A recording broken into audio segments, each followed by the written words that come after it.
안녕하세요. 부경대학교 컴퓨터공학과 장원대 교수입니다. 이번 시간에는 심전도의 기저와 활용에 대해서 살펴보도록 하겠습니다. 먼저 첫 번째로 심전도란 무엇인지 살펴보고요. 그리고 심장운동이 어떻게 이루어지는지, 그리고 심장운동과 ECG가 어떤 관련이 있는지, 심전도가 어떤 관련이 있는지, 그리고 심전도를 어떻게 측정하는지, 이렇게 4가지 꼭지로 오늘 내용을 알아보도록 하겠습니다. 이렇게 드라마를 보시면 환자가 병원에 입원해 있을 때요, 옆에 이런 모니터 화면이 같이 붙어 있는 것을 보시는 경우가 많이 있을 거예요. 요즘에 최근에 한참 인기를 끌었던 스리생, 또 드라마에서도 이런 장면들이 이제 나와졌는데요. 보시면 이제 이런 그래프 많이 보셨죠? 올라갔다가 내려갔다가 올라갔다 내려갔다 하는 거. 그런데 뾰족하게 한번 올라갔다가 그 다음에 약간은 완만하게 한번 또 곡선이 있고요. 또 다시 뾰족하게 한번 또 올라갔다가 내려오는 이런 것들이 계속 반복이 됩니다. 이게 바로 심전도입니다. 심전도라고 하는 거는 이제 심장의 운동을 측정을 하는 것인데요. 이제 심장이 운동을 하기 때문에 우리가 측정을 할 수 있겠죠. 그리고 이 심장의 운동에 있어서 특징적인 부분은 심장이 굉장히 자율적으로 운동을 한다는 것이죠. 우리가 심장이 멈춰라라고 우리가 멈췄으면 좋겠다라고 생각을 한다고 해서 심장이 멈추지는 않죠. 계속해서 심장은 뛰고 있습니다. 심지어 뇌사자의 경우에도 심장은 계속 뛰고 있습니다. 그리고 이게 심장의 운동에 따라 가지고 전기 신호가 발생을 합니다. 심장도 내부적으로 이제 근육이 이제 움직이고 있거든요. 근육을 통해 가지고 심장이 이렇게 계속 수축을 하고 이완을 하는 것들이 반복이 되는데, 근육이 움직일 때 전위의 변화, 즉 전기 신호가 발생을 하게 됩니다. 그리고 그 전위의 변화를 외부에서 심장 바깥에서 측정하는 것이 바로 심전도가 되겠습니다.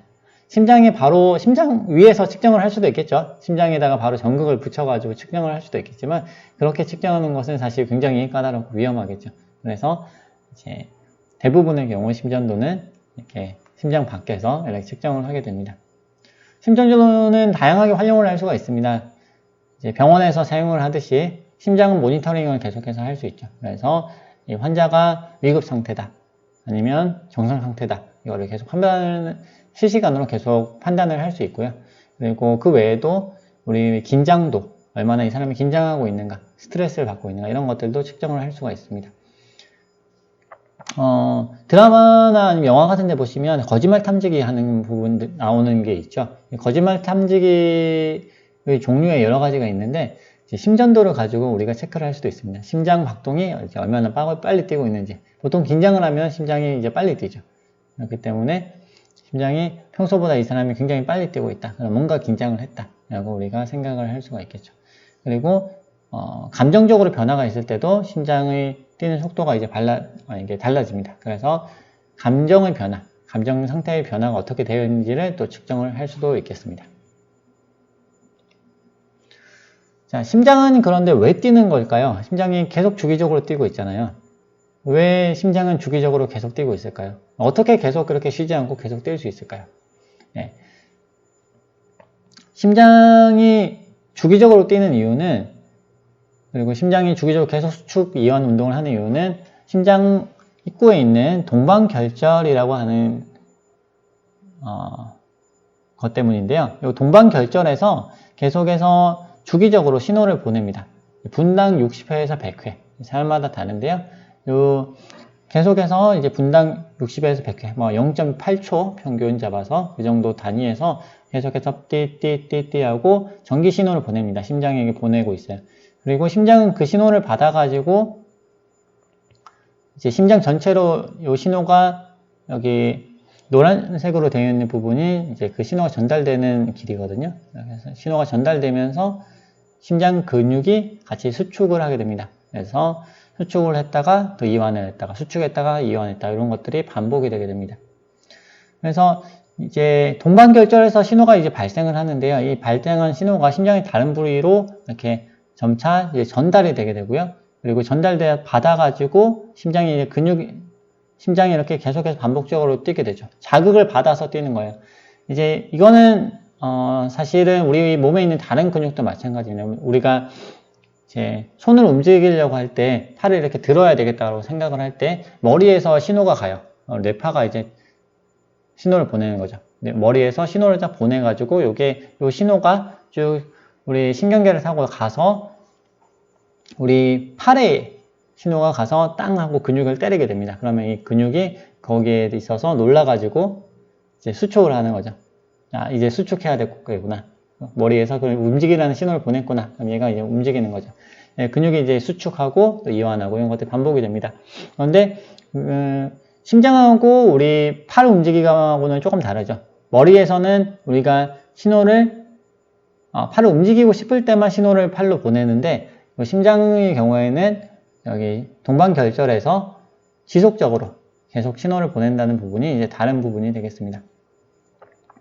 자, 여기서 심전도를 이해하는 부분에 있어서 이제 그 신호가 동반결절에서 나오고 이 신호가 심장 전체적으로 퍼져나가면서 각 부분에 있어서 근육이 수축하면서 신호가 발생한다 라는 것을 이해를 하는 것이 매우 중요합니다. 왜냐하면 이제 심전도는 뭐 밑에서 보시듯이 뭐 이렇게 올라갔다 내려갔다 하지 완만하게 올라갔다 내려갔다 이렇게 이런 것들이 반복이 되는데요.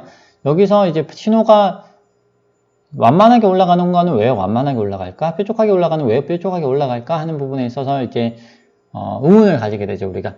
왜 이건 도대체 무슨 의미일까? 이렇게 의문을 가지게 되는데 그 의문에 대한 기본적인 해답이 여기에 있습니다. 그래서 신호가 신호가 이렇게 전달되어 가기 때문에 차례대로 근육이 자극을 받아서 수축하고 또 이완한다 라는 부분을 이해를 하면 이 심전도 신호를 조금 더 깊이 있게 이해를 할 수가 있겠습니다. 그래서 지금 보시면 이 그림은 사실 어떤 책에 나와 있는 그림인데요. 아마 이제 의학 서적 중에 하나일 거예요. 제가 이 책을 예전에 이 그림이 나와 있는 책을 본 적이 있는데 지금 그 책을 찾을 수가 없어서 이제 인터넷에 있는 이렇게 그림을 가져왔거든요. 이 사이트에서 가져왔는데 아마 이제 이분도 이제 책에 있는 거를 스캔을 하지 않았나 이렇게 생각이 듭니다. 일단은 이렇게 이제 출처는 표시를 했고요. 혹시 뭐 책 출처를 아시는 분이 알려주시면 제가 그 출처를 또 노트를 하도록 하겠습니다. 자, 아까 그림하고 위에 있는 그림하고 같은 그림이에요. 여기 심장이고요. 이제 위에 심방이 있고 밑에 심실이 있죠. 심실 있고 또 우심방, 우심실, 저심실, 저심방 이렇게 있습니다. 그래서 이제 여기 SA 노드라고 되어 있는 게 동반결절이에요. 책에 따라서 뭐 동결절 이렇게 해놓은 책들도 있더라고요. 제가 뭐 의사는 아니라서 의사라든지 해부학 전공은 아니라서 정확하게 뭐 현장에서 어떤 용어를 많이 쓰시는지는 제가 잘 모르겠어요. 그런데 어쨌든 뭐 책에 있는 상으로는 이제 뭐 SA 노드 아니면 동반결절 이렇게 되어 있습니다. 그래서 동반결절에서 신호가 가면은 이 신호를 받아가지고 여기 심방이 먼저 수축을 합니다. 심방이 먼저 수축을 하고 그러면서 심방이 수축한다는 거는 심방 근육이 자극을 받는다는 거예요. 심방 근육이 자극을 받아가지고 심방 근육이 움직여요. 심방 근육이 움직이면서 그 신호가 발생을 합니다. 그때 전기 신호가 발생을 해요. 그 발생하는 신호가 이렇게 기록이 됩니다. 올라갔다가 내려오는. 자, 그 다음에 이 신호가 다시 계속 전달이 돼가지고 AV 노드 이렇게 돼 있죠. 그래서 여기는 얘가 방실결절, 방실결절에 전달이 됩니다. 그럼 얘가 받아가지고 받은 신호가 또 이렇게 되는 거죠. 그래서 지금 보시면 그러니까 시간이 지나갈수록 이게 약간의 딜레이가 있죠. 맨 처음에 동반결절에서 출발했던 신호는 맨 처음에 어떤 특정 시간에 출발했다라고 한다면 올라갔다 내려오죠. 이 신호를 받은 심방근은 조금 약간 딜레이가 있어가지고 이후에 다시 자극을 받아서 신호를 발생시키고요. 그 다음에 그 방실결절에서는 그 다음에 또 신호가 발생을 하죠. 그러고 나서 이 신호는 이제 심실로 넘어갑니다. 심실로 넘어가서 흘러가는데 각각의 심실의 위치에서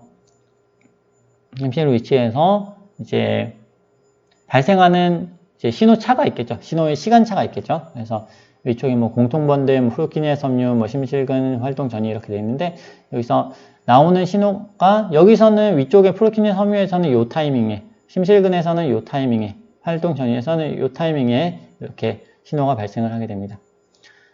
그래서 사실 심장에서 발생하는 근육이다, 아니 심장에서 발생하는 신호다라고 우리가 얘기를 하지만 이게 심장이 통째로 하나의 신호를 발생시키는 게 아니고 심장에 있는 여러 근육들이 각각 여기저기서 신호를 발생시킵니다. 그래서 이게 우리가 심전도라고 얘기를 하지만 이 심전도라고 하는 것이 사실은 이제 그냥 단순히 1차원적인 것이 아니고 굉장히 이제 입체적인 거죠. 심장에 그냥 단순히 덩어리만 나눠도 심방이 있고 우심방, 우심실, 좌심실, 우심방, 좌심방 뭐 이렇게 있잖아요. 그래서 각 덩어리별로 어떤 신호를 발생시키는가, 그리고 조금 더 들어가면 각 위치별로 어떤 신호가 발생이 되는가, 언제 어떤 신호가 발생이 되는가 하는 것들을 측정을 해보면 이거 다 조금씩 다르다는 거죠. 그래서 이제 보통 우리가 이렇게 PQRST 이렇게 얘기를 하거든요. 이제 바깥에서 측정을 하죠. 심장 안에서 측정을 하면 요 각각 위치에서 뭐 이런 식으로 측정이 된다라고 얘기를 하는 건데, 여기 심장 안에서 측정하는 경우는 거의 없기 때문에 이제 대부분의 그게 현실적으로 쉽지 않잖아요. 그래서 이제 손이나 뭐 다리나 뭐 이렇게 가슴에 패치를 붙이고 우리가 심전도를 측정하게 되는데요. 바깥에서 측정했을 때는 요 안에서 발생하는 신호들이 한꺼번에 뭉뚱그려 가지고 신호가 측정이 되겠죠. 그렇죠. 여기서 만약에 플러스 4, 여기는 플러스 3 이러면 합쳐가지고 플러스 7이 나올 거고, 밑에 마이너스가 있으면 그게 마이너스로 빠져가지고 또 나오고 뭐 이런 것들이 있을 겁니다. 그래서 이것들이 다 합쳐져가지고 바깥에서 측정했을 때 어떻게 보이느냐 하면은 이렇게 보인다는 거예요. 살짝 올라갔다가 내려갔다가 조금 더 내려갔다가 위로 팍 올라갔다가 빠르게 올라갔다가 빠르게 내려갔다가 다시 조금 회복됐다가 마지막에 살짝 올라갔다 내려가는, 이렇게 해서 처음에 올라갔다 내려오는 요 웨이브를 P라고 하고요. 그 다음에 P파, P웨이브라고 하고, 그 다음에 살짝 떨어지는 이 부분 Q, 그 다음에 많이 올라가는 부분 여기가 피크가 R, 그 다음에 내려오는 것이 내려와가지고 맨 밑에 떨어진 것이 S, 다시 올라갔다 내려오는 게 요 웨이브가 T 웨이브, 이렇게 부릅니다. 그래서 지금 보시면 가장 눈에 띄는 것이 QRS 파예요. QRS 웨이브. 그래서 여기 내려갔다가 위에 올라갔다 내려오는, 요걸로 기준으로 해가지고 이제 심박수를 계산을 합니다, 보통. 그래서 이 RR 피크라고 하는데요. RR 인터벌이라고 하는데, 그래서 그래서 R이 여기 있고, 그 다음에 R이 언제 나오는가, 그 다음에 또 R이 언제 나오는가, 요거 이제 개수만 세면 되는 거죠. 1분에 몇 번 얘가 나오는가. 이렇게 세면 이제 심박수를 체크를 할 수가 있습니다. 자, 여기서 이제 PQRS라고 하는 웨이브가 있는데, 여기서 PQRS 웨이브에서, 이런 PQRS 폼에서 우리가 여러분이 주의하셔가지고 보셔야 되는 거는, 각각이 나타내고 있는 각각이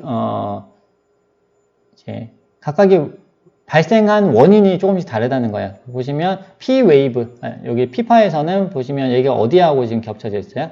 보시면은 SA 노드에 있는 거하고 굉장히 지금 근처에 있죠. 그래서 P 웨이브 같은 경우는 앞에서 이제 동방결절에서 발생하자마자 의 신호, 그죠?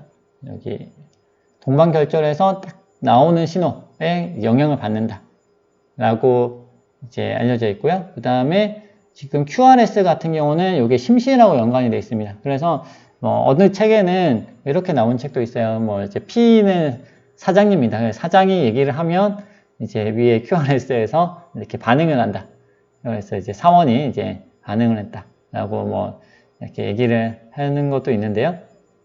어쨌든 P는 여기 심방, 그리고 이 앞에 있는 이제 동방결절, 그리고 QRS는 심실의 운동에 영향을 많이 받는다 라는 거고요. 그 다음에 T 웨이브 같은 경우는 보시면 위쪽에서 이제 내려갔다가 이제 그 다음에 다시 또 올라가요. QRS 또 올라가고, 그러니까 동방결절에서 그 다음에 다시 뒤쪽에서 또 자극이 있겠죠.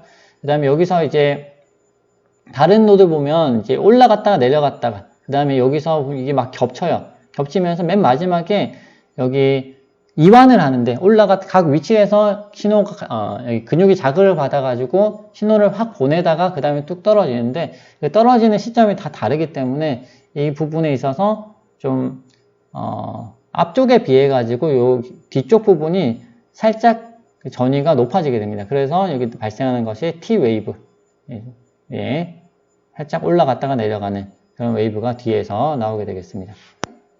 그래서 이제 심장의 곳곳에서 발생하는 그런 전이의 변화가 심장의 곳곳에서 발생한다고 제가 말씀을 드렸고요. 그래서 심장 운동을 우리가 측정을 할 때 심장의 곳곳에서 발생하는 전이의 변화를 이제 전반적인 상태를 좀 확인을 하고 싶다. 심장이 제대로 돌아가는지, 제대로 작동을 하고 있는지 확인하고 싶다. 이럴 때 지금 심전도를 찍게 됩니다. 그리고 측정 위치에 따라 가지고 다른 신호가 기록이 됩니다.